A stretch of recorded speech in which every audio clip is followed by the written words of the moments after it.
Okay everyone, I come back to my video and video មុនគឺយើងបានរៀនតាក់ទងជាមួយនឹង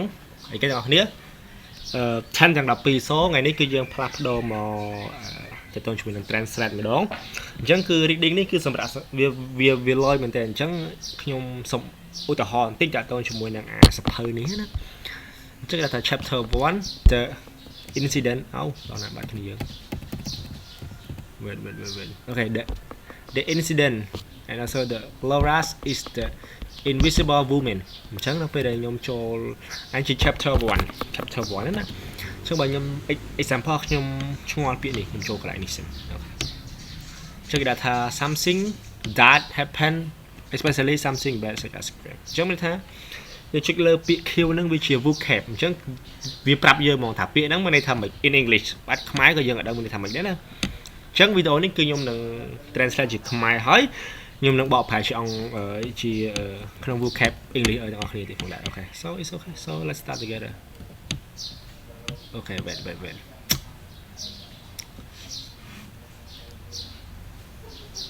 okay so អញ្ចឹងនៅចំណងជើងរបស់យើងគេដាក់ថា Laura's the invisible woman អញ្ចឹងបកប្រែខ្មែរថា Laura ជាមនុស្សដែលមានអានកំបាំងមែនទេ Laura ជាមនុស្សអានកំបាំងក៏បានដែរហ្នឹង is okay ដូចគ្នា and chapter 1ចំពោះទី1 the incident ន័យថាឧបតិហេតុអូខេឧបតិហេតុអញ្ចឹងអូខេ let's start together Laura is an average woman អញ្ចឹងគេថា Laura គឺជាមនុស្សស្រីដ៏ធម្មតាម្នាក់ an average woman ជាមនុស្សស្រីដែលធម្មតាម្នាក់អញ្ចឹងណាគ្នាយើង average woman ជាមនុស្សស្រីដែលធម្មតាម្នាក់ she is a woman of average height អញ្ចឹងគេបានថានាងគឺជាមនុស្សស្រីដែលមានកម្ពស់ធម្មតាកម្ពស់មធ្យមណាយើង average height កម្ពស់មធ្យមអញ្ចឹងគេថានាងគឺជាមនុស្សស្រីដែលមានកម្ពស់មធ្យមម្នាក់ she is of average weight ហើយក៏នាងមានទម្ងន់មធ្យមដែរមិនថត់ហើយក៏មិនស្គមខ្មែររបស់យើងមិនថត់ហើយក៏មិនស្គមមធ្យម average weight ទម្ងន់មធ្យមដូចគ្នា she have an average job with an average income បាទ average ទាំងអស់គ្នាយើង average ទាំងអស់អញ្ចឹងគេថានាងមានការងារមួយសមរម្យហើយមានប្រាក់ចំណូលសមរម្យដូចគ្នា she live នេះគ្នា she have an average job with an average income អញ្ចឹងអា income នេះជាប្រាក់ចំណូលណាយើងជាប្រាក់ចំណូលឬក៏មានចំណូលខ្មែរយើងមានចំណូលប្រាក់ចំណូលអញ្ចឹង average income ប្រាក់ចំណូលសមរម្យ and average job ការងារសមរម្យគេខ្លះនេះយើងនៅខ្មែររបស់យើងគ្រូបរិញ្ញាអីចឹងណា policeman lawyer something like that and she drives a medium size car គឺថានាងបើករថយន្តមធ្យមអញ្ចឹងខុសគ្នាវិញមាន average car ណាគ្នាគេថា medium size car នាងបើករថយន្តមធ្យមអញ្ចឹងនៅខ្មែរយើងមធ្យមនេះគេព្រុសហ្នឹងឯងគ្នាមធ្យមព្រុសហ្នឹងឯងខ្មែររបស់យើងសម្បូរព្រុសវាថ្លៃមិនថោកទេក៏វាថ្លៃមួយយ៉ាងដែរប៉ុន្តែវាមធ្យមមួយយ៉ាងដែរ she even have a medium dog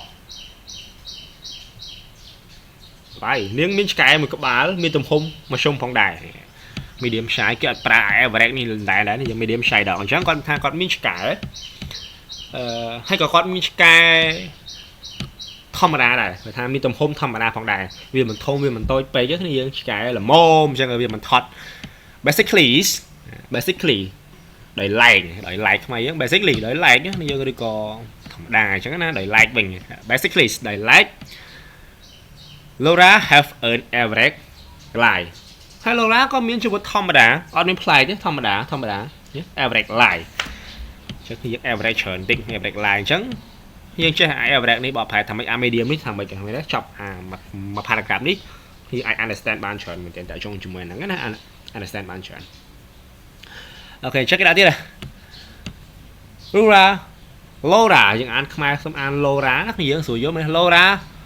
also have a simple life ហើយ Laura ក៏គាត់មានជីវិតសាមញ្ញមួយដែរ simple life គ្នាមាន average life ណា simple life ជីវិតធម្មតាសាមញ្ញ and a life without incident life without incident គេថាជីវិតដែលគ្មានឧបតហេតុថ្មីឧបតហេតុជីវិតក្តីសុខគ្នាយើងអត់ឧបតហេតុអញ្ចឹងគឺយើងចូលមើលណាឧបតហេតុនេះ incident ខ្មែរបកថាឧបតហេតុអញ្ចឹងអង់គ្លេសគេមានន័យថាម៉េចគឺយើងចូលមើលតិចទៅគេថា something that happen especially something bad such as crime អញ្ចឹងវាជាធម្មតា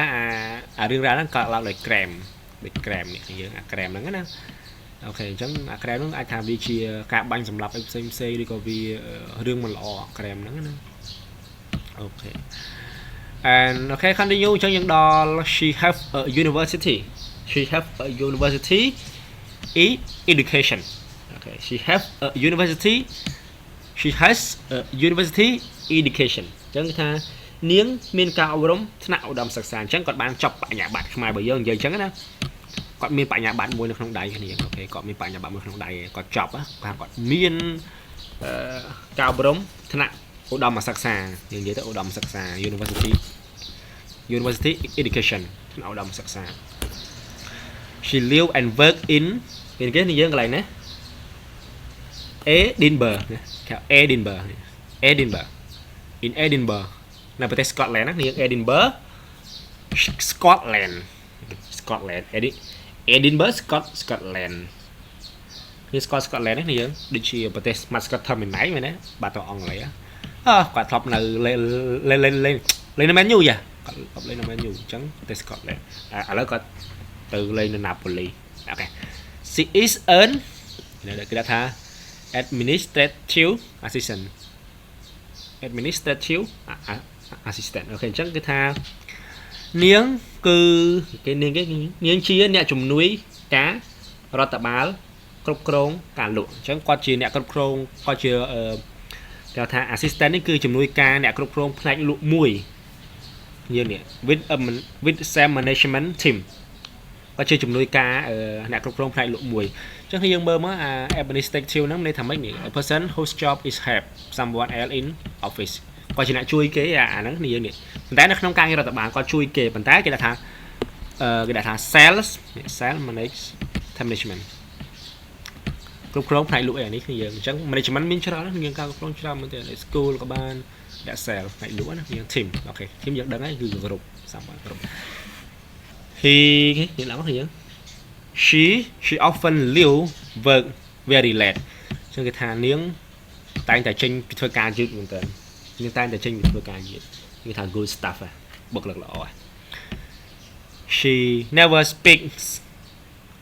បើយើងកន្លែងនេះ at យើងដូចថា subject she okay she never speak badly of her company អញ្ចឹងគាត់មិនដែលនិយាយអំពើអាក្រក់មួយណាឡើយនៅក្នុងក្រុមហ៊ុនរបស់គាត់អញ្ចឹងថាគាត់ good style គាត់មិនដែលនិយាយពាក្យអាក្រក់នៅក្នុងក្រុមហ៊ុនរបស់គាត់ទេ is a model employee and perfect professional អញ្ចឹងថានាងជាបុគ្គលិកដ៏គំរូម្នាក់ដែលមានវិជ្ជាជីវៈល្អឥតខ្ចោះគេថា she is a model employee and a perfect professional អញ្ចឹងគេថានាងគឺជាបុគ្គលិកគំរូម្នាក់និងមានវិជ្ជាជីវៈដ៏ល្អឥតខ្ចោះ good stuff មែនតើល្អនាងបុគ្គលិកល្អបែបនេះបុគ្គលិកល្អមែនតើអូខេអញ្ចឹងគេថា Laura loves where she live ចា Laura ចូលចិត្តកន្លែងដែលគាត់រស់នៅមែនតើ Laura គាត់ស្រឡាញ់កន្លែងគាត់រស់នៅយើងកន្លែង Laura love where she live Laura ស្រឡាញ់កន្លែងដែលគាត់រស់នៅសប្តាហ៍ថ្ងៃដូចខ្ញុំរងថ្ងៃនៅវត្តចង់នៅវត្តអញ្ចឹងអូខេ at the weekend នៅចុងសប្តាហ៍យើង weekend ណាយើង weekly ច័ន្ទដល់សុក្រ weekend សៅរ៍អាទិត្យមែនណា weekend Saturday and Sunday អូខេនៅចុងសប្តាហ៍នៅចុងសប្តាហ៍ she likes spending time with friends and family គាត់ចូលចិត្តចំណាយពេលវេលាជាមួយគ្រួសាររបស់គាត់និងមិត្តភក្តិរបស់គាត់មែនទេអូខេអញ្ចឹងគេថាshe likes spending time with friends យើងដឹងមិត្តភក្តិអូខេមិត្តភក្តិ and family គ្រួសារអូខេ and family they often go to sports club អូខេ sport club គេថាក្លឹបកីឡានេះយ៉ាងក្លឹបកីឡា sport club ក្លឹបកីឡា the movie or even a state performance ថា the movie or even a stage performance ឬភាពយន្តណា a movie ឬភាពយន្តឬសំបីតែការសម្ដែងលើឆាក or even ឬក៏សំបីការសម្ដែងលើឆាក event នេះគឺជាសំបី stage ឆាក performance ការសម្ដែងអញ្ចឹងគេថា they often go sport club គាត់តែងតែទៅក្លឹបកីឡាឬក៏មើលរឿងឬក៏មើលភាពយន្តឬក៏សំបីតែការសម្ដែង example Wanda សម្ដែង on the stage you know like even Wanda even try វិស័យ something like that ណាគ្នា and just last week she and her husband គាត់មានប្តីបាត់ saw a great film service អូខេអញ្ចឹងគេថាចេះហើយការពីសប្តាហ៍មុន last week នេះយើង last week សប្តាហ៍មុន last week last day ម្សិលមិញ last week សប្តាហ៍មុន she and her husband គាត់ហើយនឹងប្តីរបស់គាត់ឬក៏នាងហើយនឹងប្តីរបស់នាងបានឃើញឬក៏បានទស្សនីយភាពបានទស្សនីយភាពណាគ្នា film បានទស្សនីយភាពបើយើងបកប្រែទៅវាបានឃើញនឹងឯងដ៏អស្ចារ្យមួយ series ដ៏អស្ចារ្យមួយមែនទេ series ដ៏អស្ចារ្យមួយអូខេចឹងម្ដងទៀត and just last week ហើយសប្តាហ៍មុននាងនិងប្តីរបស់នាងបានឃើញ great film series ទស្សនីយភាពឬក៏បានឃើញរឿងដ៏អស្ចារ្យមួយហើយយើងតែបើយើងបកប្រែជាស្តង់ដារមកបានឃើញទស្សនីយភាពដ៏អស្ចារ្យមួយគេបាត់ប៉ុន្តែនៅមានបាត់មួយទៀតបាត់ sometimes Laura want quick time បាយចង់ quick time ពេលវេលាស្ងប់ស្ងាត់ quick time យើងពេលវេលាស្ងប់ស្ងាត់ចង់ដែរចឹងអីណា quick time but sometimes Laura want quick time Laura គឺគាត់ចង់មានពេលវេលាដ៏ស្ងប់ស្ងាត់មួយសម្រាប់គាត់ណា Laura គាត់ចង់បានពេលវេលាដ៏ស្ងប់ស្ងាត់មួយ and that's why some weekend នេះនោះហើយជាមូលហេតុនេះដែលស្វែងថានេះហើយជាមូលហេតុអាហ្នឹងបើយើងបកប្រែទៅអញ្ចឹងឬក៏អញ្ចឹងហើយឬក៏នេះហើយគឺជាមូលហេតុ some weekend ដែលនាងចង់ទៅក្រៅទីក្រុងអូខេចង់ទៅក្រៅទីក្រុង some weekend ដែរថា some weekend ដែលនាងក៏ពេលខ្លះណាយើងsome weekend ចុងសប្តាហ៍ខ្លះនាងចេញទៅក្រៅទីក្រុងឬក៏ចុងសប្តាហ៍នាងតែងតែទៅក្រៅទីក្រុងហ្នឹងណាអញ្ចឹងក៏បានយើងបកไปបានច្រើន some weekend she goes out of the city ចុងសប្តាហ៍នាងតែងតែទៅឬក៏សំពេចខ្លះគ្នានាងតែងតែទៅក្រៅទីក្រុងអត់ចង់នៅកន្លែងមាន performance អីផ្សេងៗព្រោះគាត់ចូលចិត្ត quick time quiet time sorry quiet yes quick time